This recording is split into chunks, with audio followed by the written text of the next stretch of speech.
While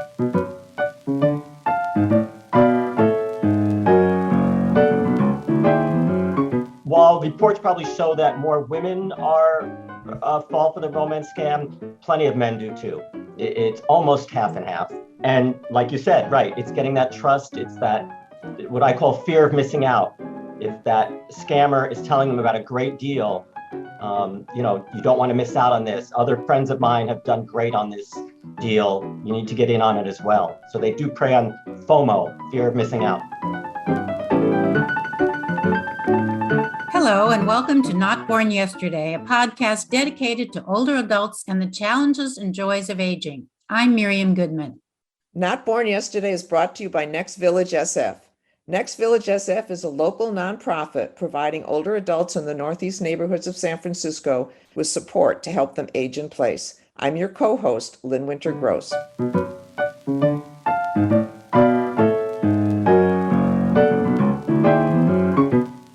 Today at Not Born Yesterday, we're talking about romance, but not the good kind.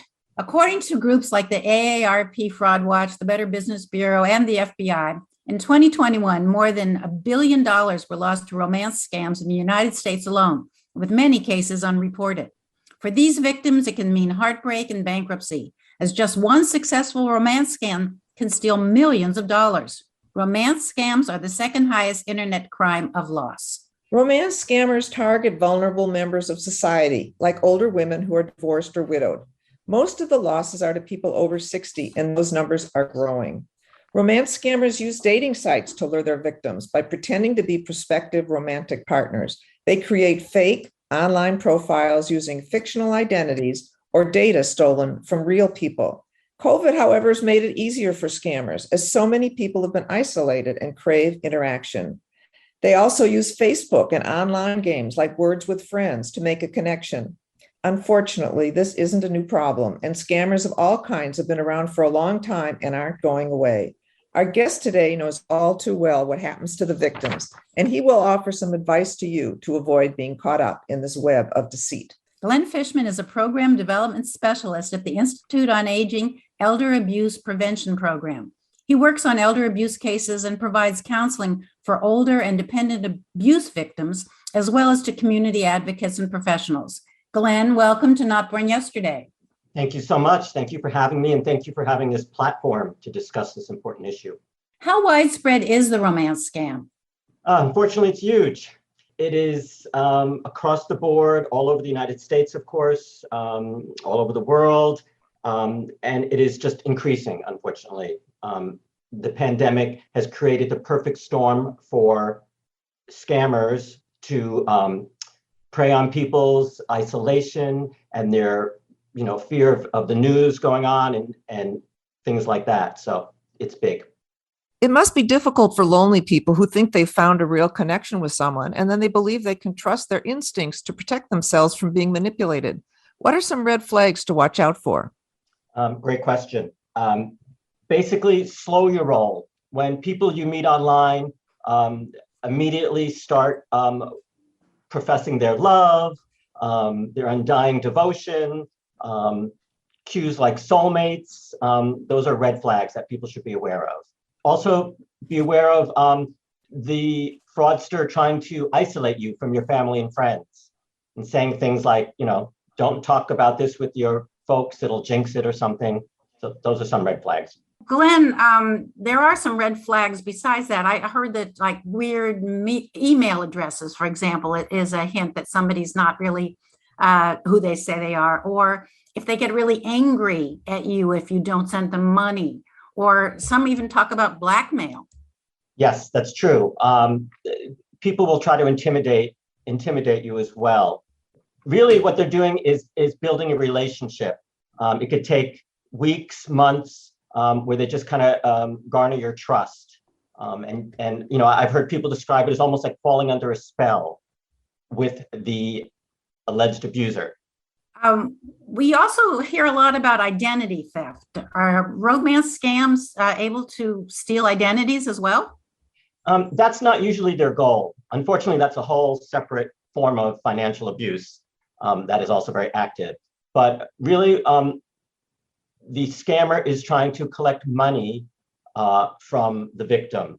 Or what's worse even, and what they're doing is really getting the person to become a money mule. The scammer will do is, again, get this trust with the older adult, build a relationship online, obviously a false one, and then they start asking for help moving some money around for them.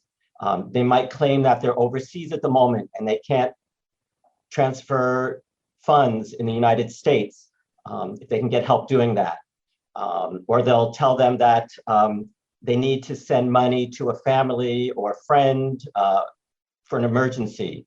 And this is because the scammer is trying to hide the money flow and hide the identity that the money's coming from them. They need help getting this money moved. Unfortunately, it's an illegal activity to be a money mule, and seniors can get in trouble for doing that as well, even though they're unwittingly falling for this.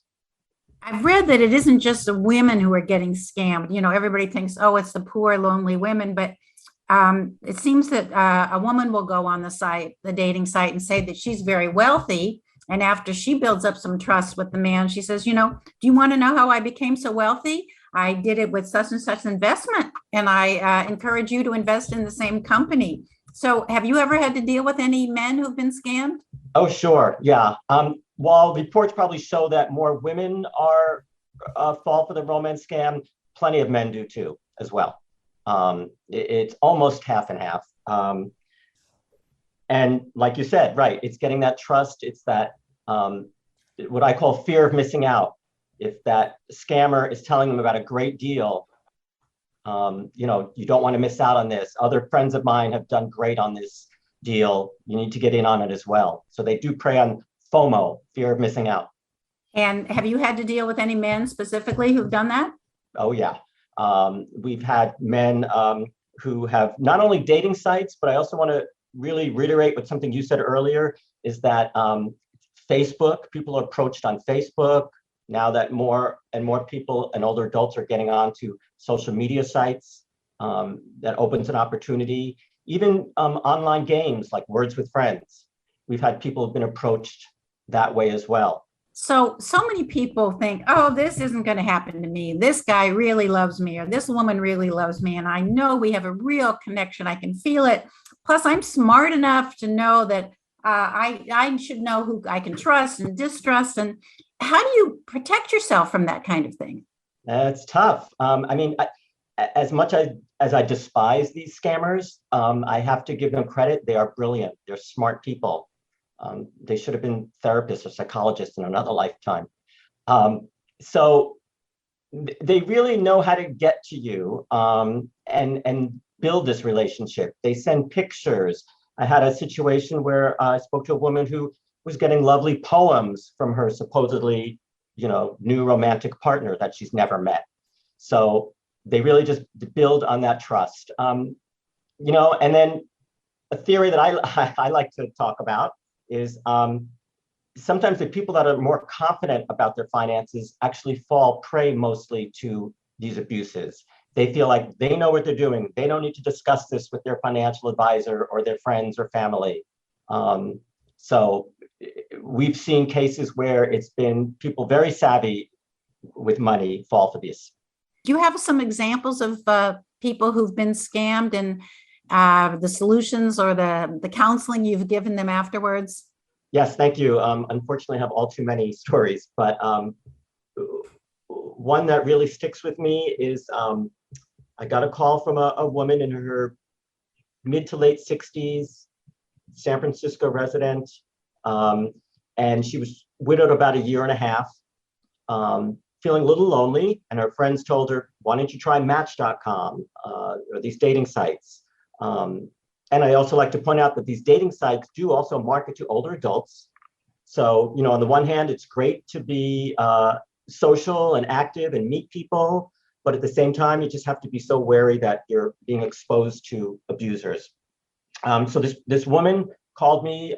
She said she felt like she just came out of a dream, a nightmare actually, because she had met someone on a dating website, and he was in the military, which a lot of times they'll pose as military people, men and women, because preying on the fact that we all think people in the military or people of authority, are more honest and reliable.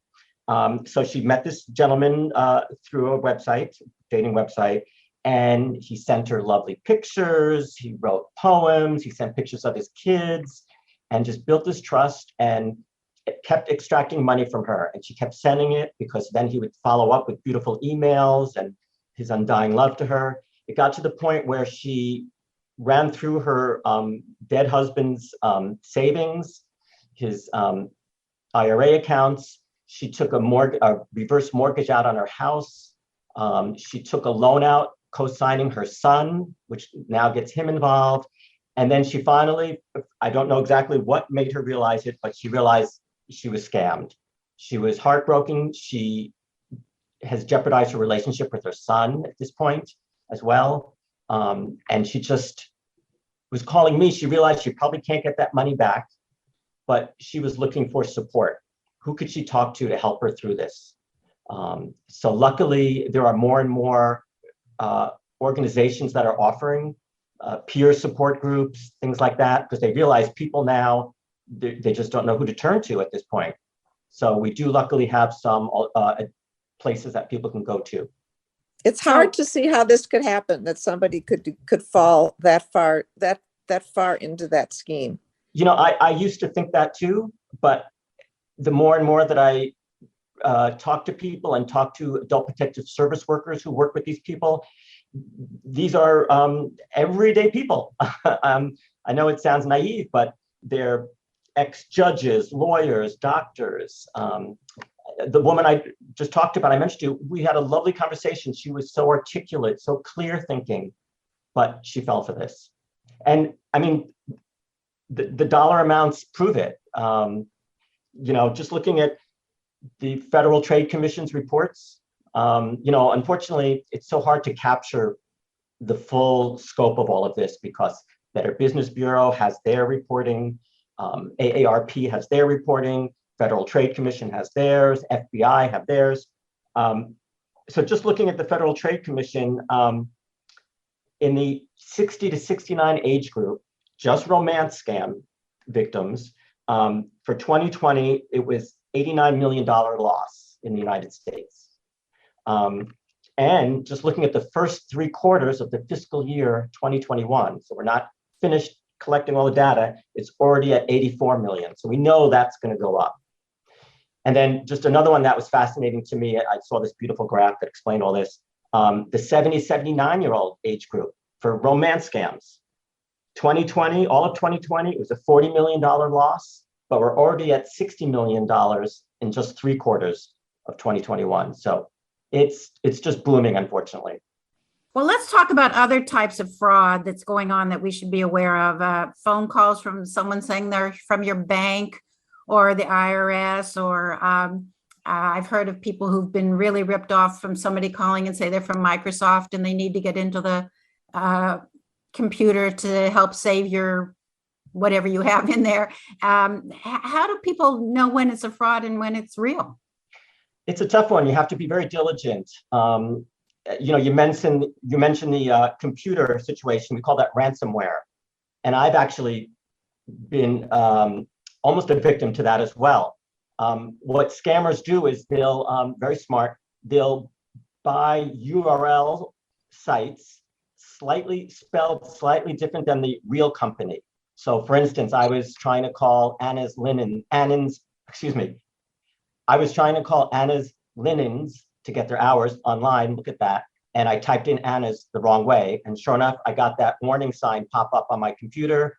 Your computer's been infected with the virus. You need to call us at this number, and so on.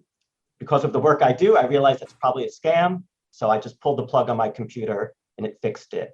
If for some reason you cannot fix your computer on your own, if that doesn't remedy it, we always recommend to go to a brick and mortar store, something like Best Buy, the Geek Squad. Do not trust the number that pops up on your screen. So a lot of lottery scam victims are sending money for weeks and months, thinking that each step means they're getting closer to getting their big payout.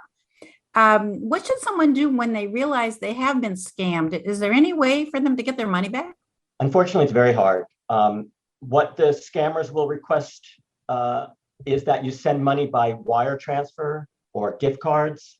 And those are very hard to trace and retrieve money back from that. That's another red flag. If anyone is requesting money from you those ways, that should alert you that there's something wrong going on. So it's very hard to get the money back. People should know that with lotteries, it's illegal to charge any kind of taxes up front or processing fees. So that's another red flag. It's also illegal to play an international lottery. You can't play lotteries outside of your own country. So again, a red flag if someone tells you that you've won the Irish sweepstakes or the Jamaican lottery, that should be a red flag. So sometimes people are called who never even entered the lottery and they say you've won. What do you do with that? Right. Well, obviously that's going to be, if people realize that, hang up on that call or delete that email. We've even had it with people supposedly winning cars, automobiles. And a couple of years ago, I was at a conference, and this was, I thought, interesting. A district attorney was telling me that there was this ring going around where they would either rent a fancy car for the day or get a car from an auto dealer to test drive. They park in front of the alleged victim's house and say, hey, you've won this car. It's yours. You just need to pay the processing fees and we'll bring it back to you. So, I mean, it's very enticing. And again, with that fear of missing out, it's like, hey, we've helped other people win things. You can win this as well. Do these people ever get caught? Unfortunately, not enough. Because again, with going through the internet and all, it's so easy to hide identity. So it does happen occasionally. I'm very proud and glad to hear that the FBI did catch someone, but it's not nearly enough. And that's, I think scammers know that, and that's why this keeps growing. Do the dating sites themselves have any responsibility? That's a tricky one. We try to get them to be more responsible. And they claim they try as well, but it's hard for them. And it's the same with banks. I have a real issue that banks aren't reporting this more. Why is another situation I had? Why is a woman, a 67-year-old woman who lives in San Francisco, went 4 days in a row to a San Bruno bank, her bank branch in San Bruno, and each day she was wire transferring $28,000. One day she did it twice in one day. And it wasn't until the fourth day that the bank said, oh, maybe this is a financial abuse situation. But at that time, she had lost $167,000. So I do have an issue that banks need to be more accountable as well. I heard of a friend who was helping her daughter buy a house recently, and she went to the bank and she withdrew $200,000 or had it transferred to her daughter. And the bank tellers never asked her anything. They never questioned it. And it was an older woman. They didn't say anything. And I was pretty surprised. I mean, it was legitimate. The money did get to her daughter. But I thought that people in the banks should be more aware of the possibility of scams. Definitely. They are also mandated reporters. So if they even just suspect elder abuse, or financial abuse, they need to contact their county adult protective services. It's crazy. Also, I understand too, I've never done it, but to wire transfer money internationally is a huge process. And so they should really question these older adults that are going in and wire transferring internationally money. Well, Glenn, I think you've made skeptics of us all, which is, I hope, a good thing. And maybe you've saved many people from these scams. And thank you so much for being here today. We appreciate it. Thank you so much for having me.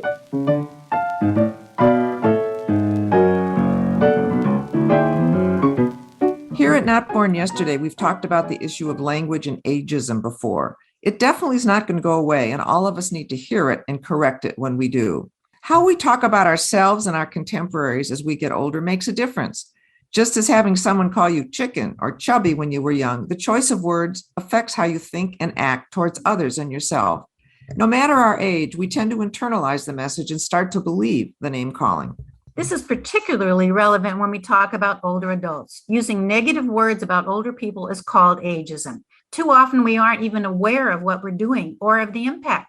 For example, Using words like elderly, the aged, seniors, senile, or frail for an older person creates negative connotations in the mind of both the person saying it and the one who's described. Phrases like silver tsunami or the gray wave suggest that older people, just by being older, are creating a natural disaster.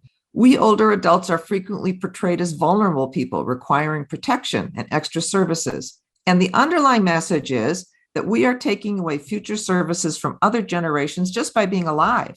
And when people act surprised when they hear someone's age, they say, "Wow, I'm shocked. You don't look 80. I thought you were much younger." What they mean is that they have a negative expectation how one is supposed to look at that age. It's easy for us to internalize those images. Phrases like 80 is the new 60 doesn't accept that, no, 80 is the new 80. This is what 80 looks like. Not only does it affect how we view others, but how we view ourselves. What are some better terms? Well, let's try older adults or older individuals. Yale psychologist and professor Dr. Becca Levy reveals that age discrimination can actually take years off someone's life. In her book, Breaking the Age Code, she writes that ageism affects more than hurt feelings or discriminating behavior. It influences our physical and cognitive health and well-being. She said using words like active and full of life instead of grumpy or helpless can enhance people's sense of competence, reduce heart attacks and strokes, score better on tests of strength and balance, and promote better brain health. And finally, Dr. Levy did a longevity study for 2 decades to follow hundreds of residents in a small Ohio town. The study found that median survival was 7.5 years longer for those with the most positive beliefs about aging compared to those with the most negative attitudes. So the good news is that we can control our attitudes. The more positively we adopt and accept about our aging process, the healthier we are.